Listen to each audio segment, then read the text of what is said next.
Ladies and gentlemen, we do have more polling updates here. We've got the daily Rasmussen poll that has come out.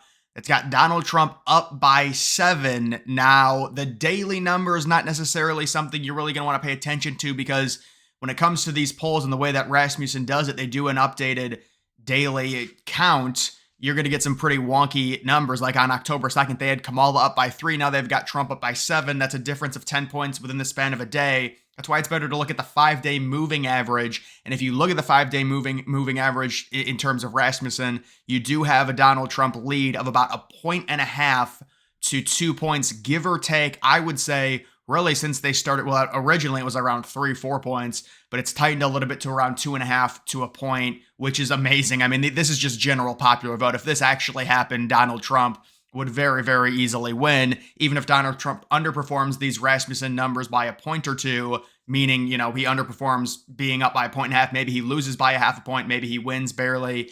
In terms of the popular vote, you're looking at an electoral college victory. We're thinking around 312 electoral votes. That's not including a potential Minnesota flip. I know the Trump internal polls in Minnesota apparently are very promising. It's not including a Virginia flip. It's not including a New Hampshire flip. There's been some interesting polling. I saw a poll out of New Hampshire, depending on the sample size, the way New Hampshire does it with the amount of independents they have is pretty remarkable. They've actually got more Republicans than Democrats in that state, but they've got so many independents, and the independents tend to lean left.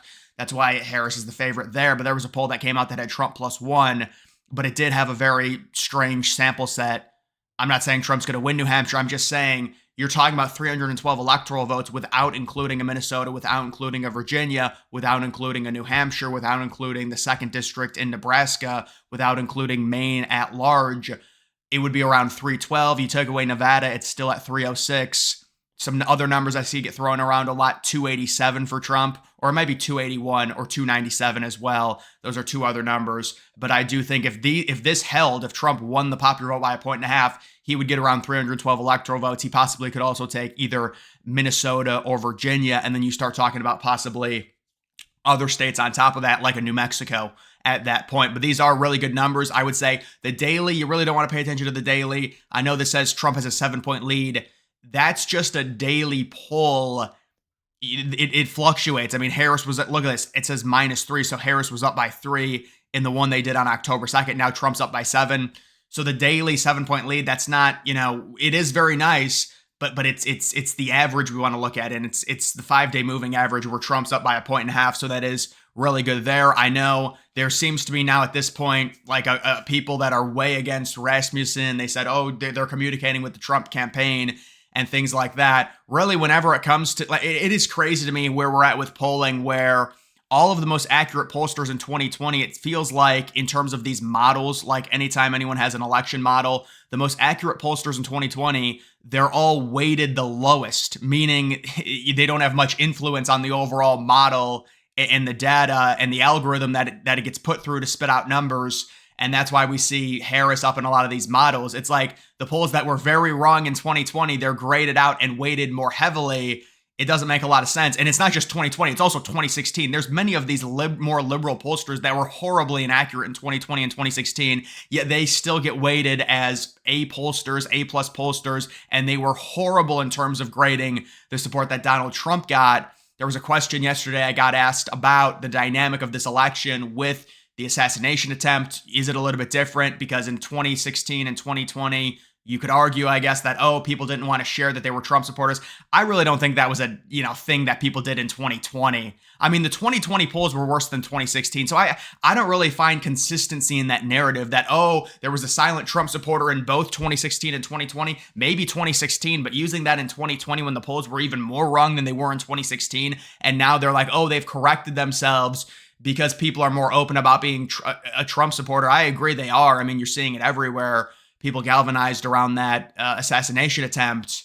But I still think you would be more, like if you were to give percentages, there's a much higher percentage based on what we've seen in history, the way Democrats actually do in elections versus what they're expected to do. We're talking about general elections, not midterms.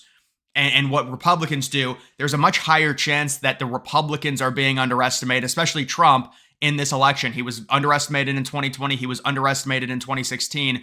And you're seeing a lot of these polls like Bloomberg, and it's like Harris +7 in Nevada. Okay, we're going down the same exact path we've seen the last two election cycles. These polls are just crap, and they overestimate liberals. And we've also got this. This is the overall betting data. This is not just Polymarket. It's all of the major ones combined.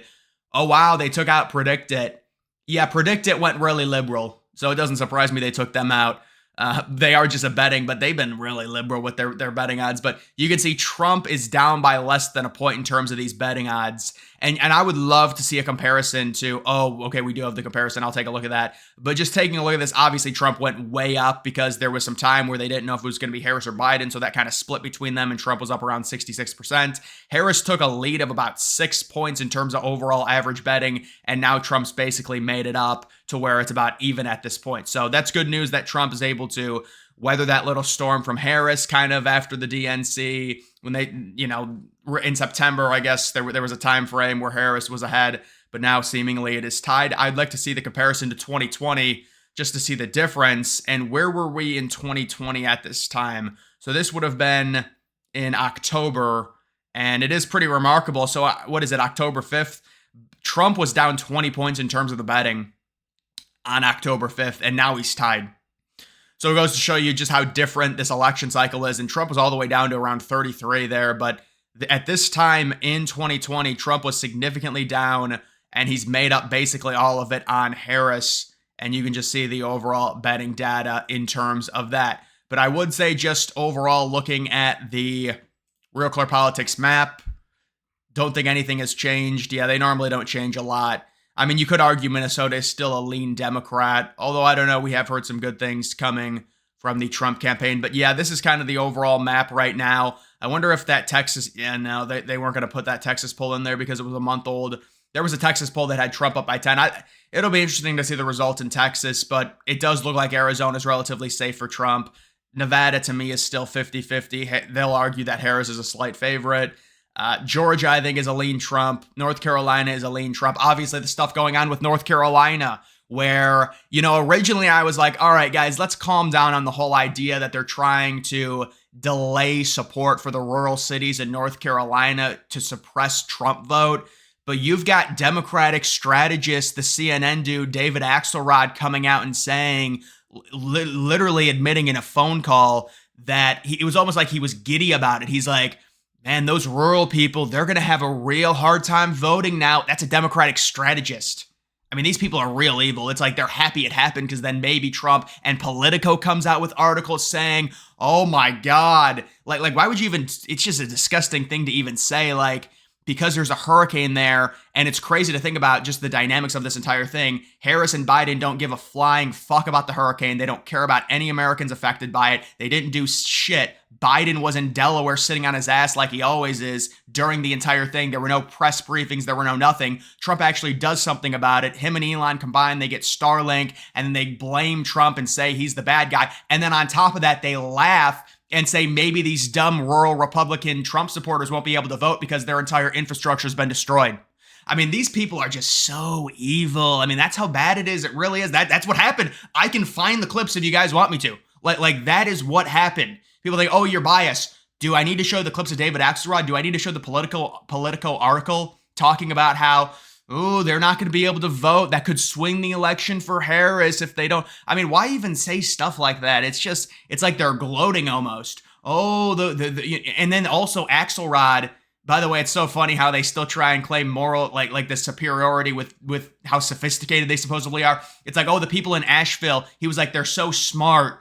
They're going to vote, but the dumb Trump supporters, they're the ones, in rural areas, they're not going to be able to turn out. They're not going to find the voting booths or whatever. I don't even know what he was trying to say. You can't really use that argument of like being, having a higher IQ when you're importing people with IQs of like 75 to vote for liberal. I mean, that's what happens. But then they try and use this moral superiority. They import people that have extremely low IQs from third world countries. They vote liberal. But no. They're the smart ones. They're real smart. Go listen. You want to know something? I think the VP debate was a great example. Republican versus Democrat. It was so amazing to see Vance just totally outclass that liberal, and they couldn't even say anything about it. You try and find these these liberal supporters that are very like they model themselves as like intellect, like that's their whole narrative and their whole vibe. None of them really said much about that debate because it was such a trouncing in terms of just overall IQ and ability to formulate sentences properly and explain things and dumb them down for common Americans and be able to relate complicated issues to the everyday voter in a manner that's graceful and also empathetic.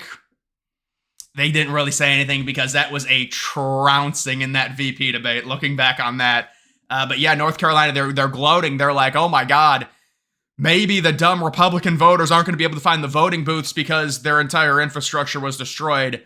Pennsylvania, I think, is a slight Trump lead. Michigan is about tied, but I think Trump's going to win it. Wisconsin, I think Trump's going to win it. Yeah, so I think it's looking good for Trump still. But either way, guys, that is going to do it for this video. Make sure you follow me on X. Link to that's always in the description.